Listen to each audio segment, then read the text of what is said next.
ada satu keadaan di mana Islam mewajibkan darurat demi kepentingan orang politik semata-mata. Kerana nak berkuasa, maka istiadat darurat. Kerana dah tak ada sokongan, istiadat darurat, maka wajib istiadat darurat.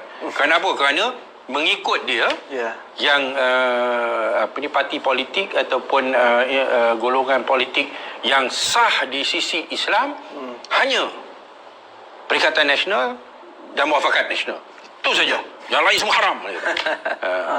Itu konsekuen kalau sebut kata wajib, yang lain haram. Oleh kerana yang lain semua haram, maka nak pertahankan Perikatan Nasional ini, darurat itu adalah wajib.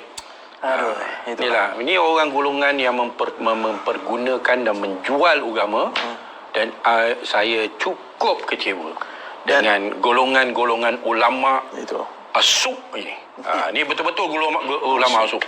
Pasal saya nak kena sebut benda ni kerana hari itu saya hadir di solat Jumaat di negeri Selangor. Dan mendengar khutbahnya yang bercakap tentang ulama.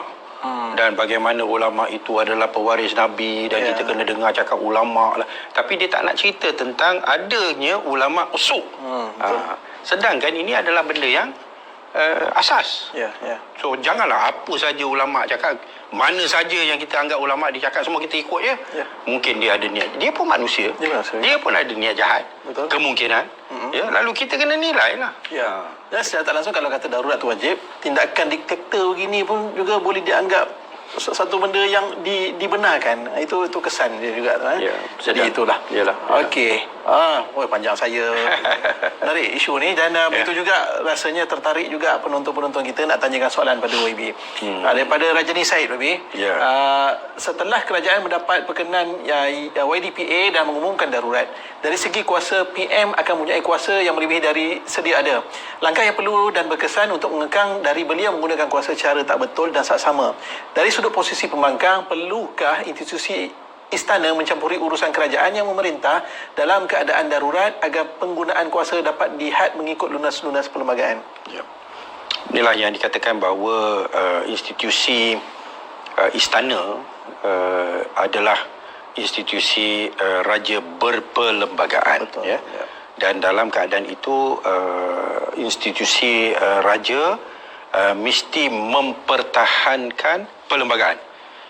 Apabila ada syur untuk nak gantung perlembagaan, kewajipan atas istana ialah menolak.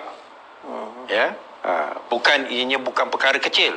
Kerana dia sendiri adalah raja berperlembagaan, maka dia mesti mempertahankan perlembagaan. Istiharnya darurat adalah pengistiharan gantung perlembagaan. Dan ini tidak munasabah. Dan kalau kita lihat kepada Akta 150 dalam perlembagaan, soal COVID ataupun pandemik ataupun ancaman yang sebegitu tidak tersenarai sebagai alasan untuk diisytiharkan darurat. Dia darurat ni kalau berlakunya keganasan, perbalahan, peperangan dan sebagainya. Tetapi dalam kes yang digunakan untuk mewajibkan ataupun untuk mewajarkan pengisytiharan darurat itu, ianya tidak terkandung di dalam 150. Ini semata-mata kerana dah hilang majoriti dan memperalatkan pandemik COVID yang sedang ditangani melalui SOP, MCO dan sebagainya, PKP dan sebagainya, tapi dia tambah dengan darurat dengan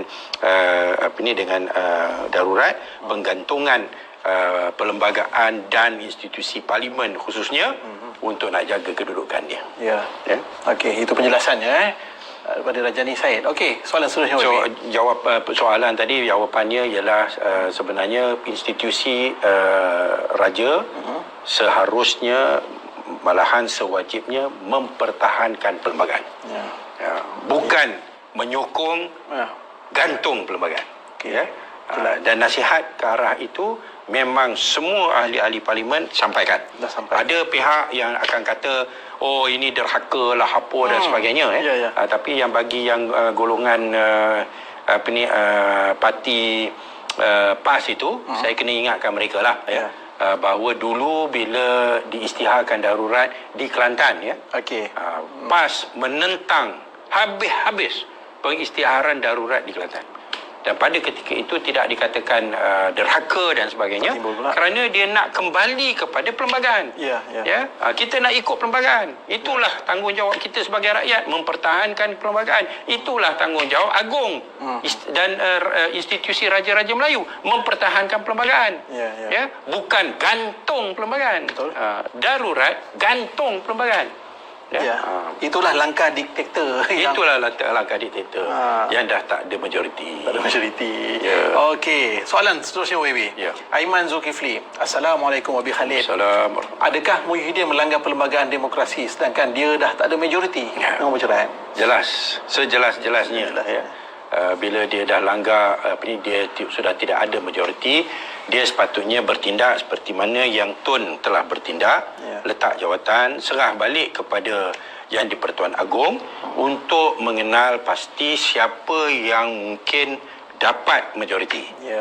Kerana Yang di-Pertuan Agong dia boleh lantik seseorang sebagai Perdana Menteri apabila dia meyakini orang itu boleh mendapat majoriti, sokongan majoriti ahli Dewan Rakyat. Maka dia yakin orang ini boleh dapat majoriti, maka dia lantik dia sebagai Perdana Menteri. Tapi sekarang itu pada peringkat awal pada ujung bulan Februari tahun lepas. Tapi sekarang ini dah jelas Muhyiddin tak ada majoriti.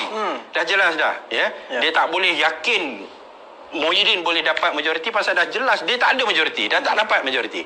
Lalu sepatutnya dia kena kembali kepada tindakan yang seperti mana yang telah dilakukan tempoh hari, iaitu semasa bulan Februari, ujung Februari 2020, dan sekali lagi meminta ahli-ahli Dewan untuk menyatakan siapa yang dapat majoriti. Dan itulah tuntutan demokrasi. Dan itulah tuntutan perlembagaan. Tetapi atas nasihat seorang Perdana Menteri yang sudah tidak sah sebagai Perdana Menteri kerana dah tak ada majoriti, malangnya, nasihat yang mengelirukan, nasihat yang mungkin fakta-fakta yang palsu dan pembohongan yang dilakukan oleh Tan Sri Muhyiddin kepada Yang di-Pertuan Agong, maka Yang di-Pertuan Agong telah mengisytiharkan darurat. Hakikatnya darurat ini adalah kerana Muhyiddin hilang majoriti. Itu je. Itu saja.